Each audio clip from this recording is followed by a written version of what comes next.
अस्सलामुअलैकुम वरहमतुल्लाहि वबरकातुहू। आज हम 12 फ़ैब 2023 डिस्कस करेंगे कि किस तरह से उस दिन जितने भी चले हैं इंसिडेंट्स उसके बारे में हम लोग डिस्कस करेंगे।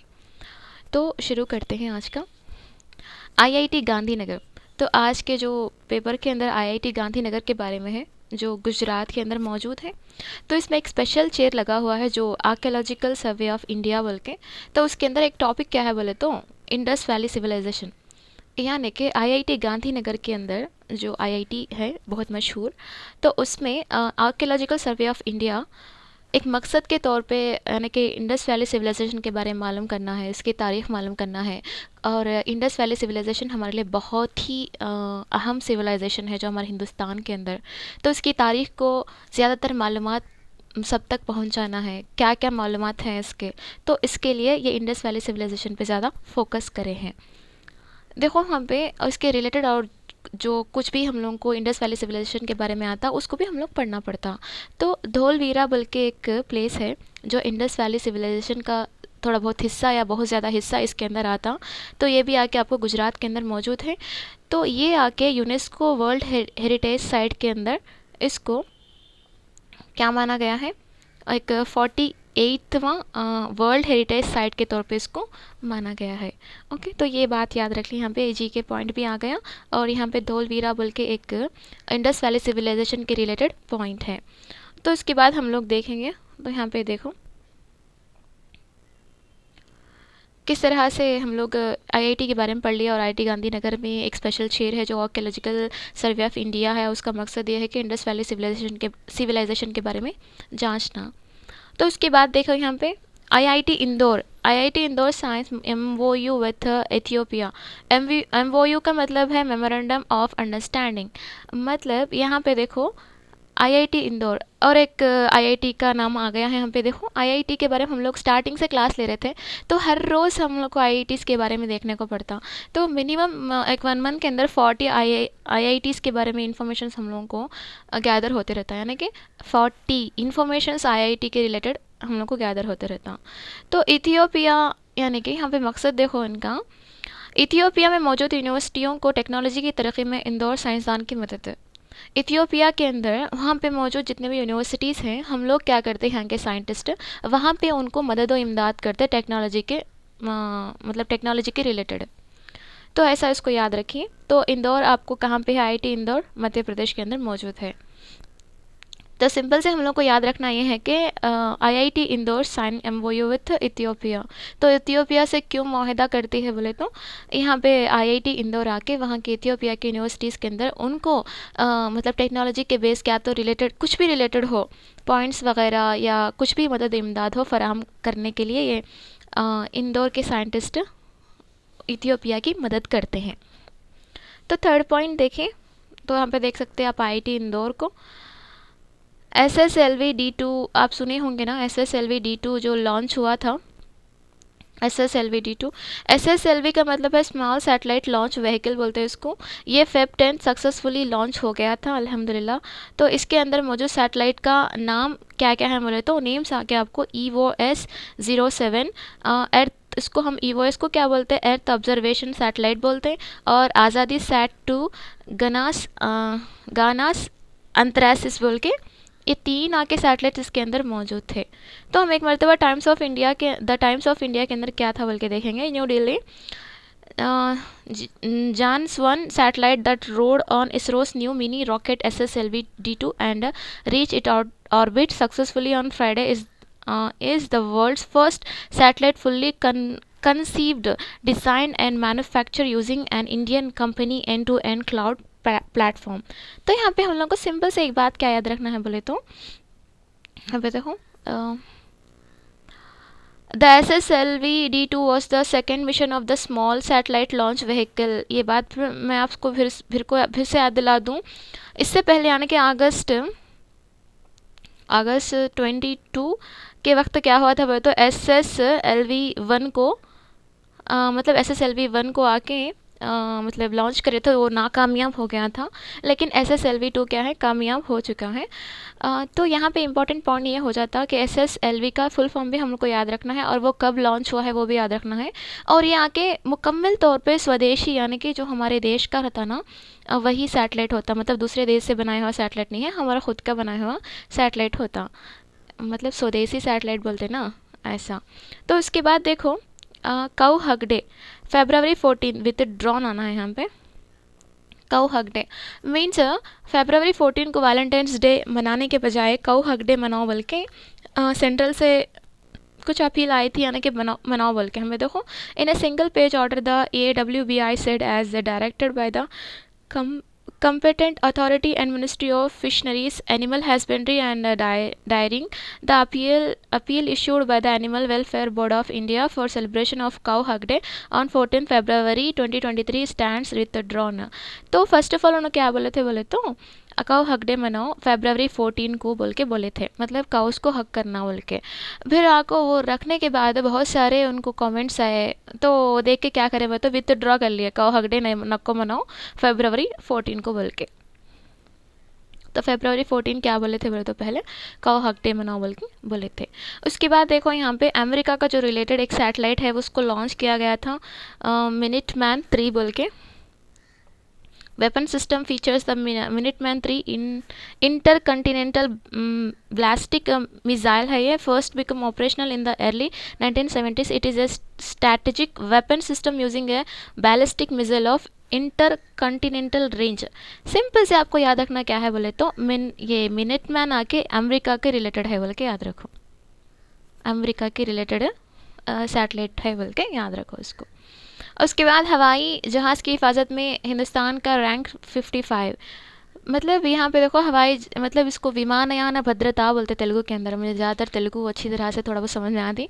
तो विमानयान भद्रता के अंदर आपको भारत का रैंक कितना है बोले तो 55 है, और इससे पहले कितना आया था 112 आया था, याद रखिए 112 आया। तो कितना चेंज आया है देखो, मतलब एयरवेज के अंदर यानी कि हवाई जहाज़ों के अंदर फैसिलिटीज़ हो बहुत ज़्यादा बेहतर हो गए हैं आपके दौर के अंदर। तो इसके अंदर रैंकिंग 55 आया है, फिलहाल पास्ट में 112 था।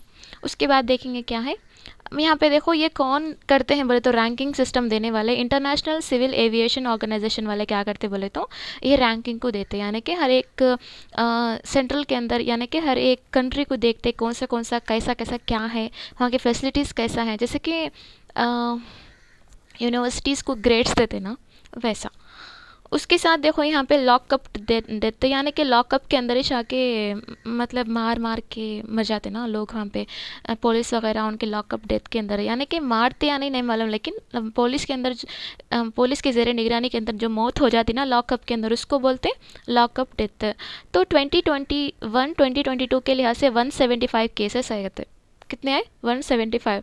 ये भी याद रखना क्या बोले तो, हाँ ये भी याद रखना है। और इसके बाद देखो ज़्यादातर आपको फर्स्ट प्लेस क्या है महाराष्ट्र का है, जहाँ पे 30 केसेस हैं, और गुजरात आगे 24, राजस्थान आगे 13 है। तो ये 3 आप याद रखना है, लाइन से याद रखो 1 2 3 बोल के। और 2021-2022 के अंदर 175 केसेस लॉकअप डेथ के हुए हैं। उसके बाद देखो आप सेकेंड राइस कांग्रेस 2023, मतलब ये सेकेंड इंडियन राइस कांग्रेस 2023 है। इसको इनाग्रेट करने वाले हमारे जो प्रेसिडेंट हैं वो हैं मुर्मू। और ये देखो इसका एक थीम क्या है बोले तो transforming rice research, recent scientific developments and global food crisis, मतलब यहाँ पे राइस के ऊपर फूड के ऊपर ज़्यादातर ध्यान देने का है। ये आके आपको February 11 से लेके 14 तक ये जो मतलब प्रोग्राम चला था, ये कहाँ पे चला था बोल के आपको पूछ सकता, कटक उड़ीसा इंडिया, कटक में उड़ीसा और इंडिया के अंदर पूछता आपको। सेकेंड इंडियन राइस कांग्रेस 2023 कहाँ पे हुआ था, कौन से स्टेट में हुआ था बोल के पूछता आपको, और कौन से प्लेस में हुआ था बोल के भी पूछता। तो इसको याद रखना इम्पोर्टेंट हुआ था, इनाग्रेटेड फंक्शन बोल के ऐसा। तो ये कब हुआ था बोल के इसको याद रखना पड़ता। उसके बाद देखिए एम्प्रिट पैक्स, मतलब यहाँ पे इसको देखते ही आपको सिंपल से मालूम कर लेना कि यहाँ पे बहुत सारे स्टैम्प्स वगैरह लगाए हुए हैं। तो इसके अंदर आके एम्प्रिट पैक्स 2023 नेशनल फिलैटिक एग्जीबिशन, ये एक एग्जीबिशन है जिसके अंदर आपको बहुत सारे स्टैम्प्स, यानी कि हमारे हिंदुस्तान के अंदर जितने भी सारे स्टैम्प्स हैं उसकी नुमाइश यहाँ पे होती है, यानी कि एग्जीबिशन टाइप में। जैसे कि हम लोग एग्जीबिशन गए तो एक एक का एक एक एग्जीबिशन था, स्पोर्ट्स का था और बाहर घूमने का, ऐसा अलग का एक एक का फूड एग्जीबिशन था। तो ऐसा आके ये एम्प्रिट पैक्स क्या है बोले तो जितने भी इंडिया के अंदर आके आपको क्या बोलते हैं पोस्टल के हैं, देखो यहाँ पे देख सकते हैं आप कितने हैं, देखो बहुत सारे हैं, देखो कितने सारे हैं पोस्टल्स। तो इतने इतने मतलब जितने भी पोस्टल्स हैं ना वो स्टैम्प्स, उसको यहाँ पे नुमाइश करते। तो ये कहाँ पे नुमाइश करे बोल के पूछता आपको, ये आके न्यू दिल्ली में उसको नुमाइश करे बोल के आप लिखना है यहाँ पे। देखो कहाँ, कौन सा मैदान, देखो प्रगति मैदान न्यू दिल्ली। आपको याद रखना क्या है बोले तो ये नेशनल फिलैटेलिक एग्जीबिशन आके आपको 11th से लेके 15 फरवरी तक रहता। और कब कितने दिन, 4 दिन हो सकता। तो देखो यहाँ पे 4 या 5 दिन, तो ये कहाँ पे चलाए गए हैं, न्यू दिल्ली पे चलाए गए हैं, याद रखना है। और उसके बाद देखो आप, अब जो हमारे legendary American pop musician Burt Bacharach passes away, तो बहुत ही मतलब एक लेजेंडरी अमेरिकन पॉप म्यूजिशियन आके म्यूजिशियन का इंतकाल होगा बोल के यहाँ पे बताया जा रहा है। तो इनका भी हम लोग याद रखना क्या कहते हो, बिल्कुल याद रखना है। पूछ सकता है कि यहाँ पे ये जो बर्ट पचारा ये कौन से कंट्री से ताल्लुक़ रखते बोल के, तो यहाँ पे अमेरिकन है, तो हम लोग को ऐसे क्वेश्चंस भी पूछ सकते। फ़िलहाल मतलब हाल ही में उनका इंतकाल हुआ है बोल के। ओके, बहुत सारे उनको अवार्ड्स भी मिले हैं। तो क्रिकेटर की हम बात करते हैं, बहुत ही फेमस क्रिकेटर है हमारे सबका फेवरेट रोहित शर्मा जी। तो रोहित शर्मा आके the hitman from India, hitman क्यों बोलते हैं मालूम उनको, ज़्यादा से ज़्यादा सिक्सेस मारते हैं उन्होंने, बहुत ही अच्छा। और एक क्या बोले तो इनो इन अब आज के इसमें कई को इतना फेमस हुए बोल के बोले तो जो टेस्ट हैं, ओडीआई हैं, T20 के अंदर, ये तीनों में भी आके उन्होंने सेंचुरीज करे हैं। मतलब वो सबसे पहला हिंदुस्तानी खिलाड़ी हैं जो ये टेस्ट, ओडीआई, T20 के अंदर ये तीनों में भी क्या है बोले तो उन्होंने सेंचुरीज करे हैं, जिसमें आके नाम किसका आता, रोहित शर्मा का आता। तो आज के इसमें हम इसको कंप्लीट कर लिए रोहित शर्मा जी के बारे में। देखो यहाँ पे उनके हर एक पॉइंट भी इम्पोर्टेंट होता है। अब the hit man from India बोल के पूछता, रोहित शर्मा को बोलते बोल के। यहाँ पे देखो रोहित गुरुनाथ शर्मा, तो रोहित शर्मा का नाम क्या है, रोहित गुरुनाथ शर्मा है, is an Indian international cricketer and the current captain of the Indian cricket team, considered as one of the best opening batters of all time. Rohit is known for his timing, elegance, six hitting abilities and leadership skills. तो यहाँ पे उनके बारे में है। और आज के इसके अंदर आगे उन्होंने 3 इसमें भी आगे कैप्टन के ओहदे में होते होके उन्होंने सेंचुरीज़ किए हैं बोल के इनके बारे में आज का करंट अफेयर है। तो एक थोड़ा रैंडम से हम लोग देख लेंगे, स्टार्टिंग से हम लोग क्या क्या पढ़े बोल के। आईआईटीज़ के बारे में हम 2 आईआईटीज़ के बारे में पढ़ी, एक गांधीनगर के बारे में, एक इंदौर के बारे में। तो फर्स्ट ऑफ ऑल हम गांधीनगर के बारे में पढ़े, तो उसके अंदर क्या मौजूद है बोले तो आईआईटी गांधीनगर आके एक आर्कियोलॉजिकल सर्वे ऑफ इंडिया रखा प्रोग्राम, मतलब एक स्पेशल से एक टीम है वहाँ की जो इंडस वैली सिविलाइजेशन के बारे में जांच यानी कि मतलब उसके ऊपर फोकस करती है, क्या है क्या नहीं बोल के, कैसा वहाँ का साइट कितने दूर तक है और कहाँ कहाँ क्या क्या मिलते, और जितने भी आर्कियोलॉजिकल मालूम है ना आपको, ज़मीन के अंदर जो क्या बोलते हैं खुदवाई करके वहाँ के जो जितने भी सारे मालूमात हैं आप हम लोगों तक पहुँचाने वाले। तो वहाँ पे धोलवीरा बोल के एक फ़ेमस प्लेस है जो इंडस वैली सिविलाइजेशन से रिलेटेड है, तो वो आके यूनेस्को वर्ल्ड हेरिटेज साइट के अंदर 48th प्लेस के अंदर मौजूद है बोल के। उसके बाद आके हम लोग आईआईटी इंदौर के बारे में पढ़े थे, जो इथियोपिया से वो माहिदा यानी कि माहिदा किया है कि वहाँ के इथियोपिया के अंदर जो भी यूनिवर्सिटीज़ हैं, हमारे जो इंदौर के साइंटिस्ट हैं वहाँ उनकी मदद करते हैं। और उसके बाद हम आईआईटी मध्य प्रदेश, मतलब इंदौर आके मध्य प्रदेश के अंदर है बोले, SSLV D2 ये कामयाबी से लॉन्च हो गया बोल के पढ़े थे। और SSLV का स्मॉल सैटेलाइट लॉन्च व्हीकल भी बोलते हैं इसको, और ये Fab 10 को सक्सेसफुली लॉन्च हो गया था। तो इसके अंदर कौन से सैटेलाइट्स रखे हैं वो इम्पॉर्टेंट है। और देखो यहाँ पे और एक बात, तो काऊ हकडे आके February 14 को रखने वाले थे,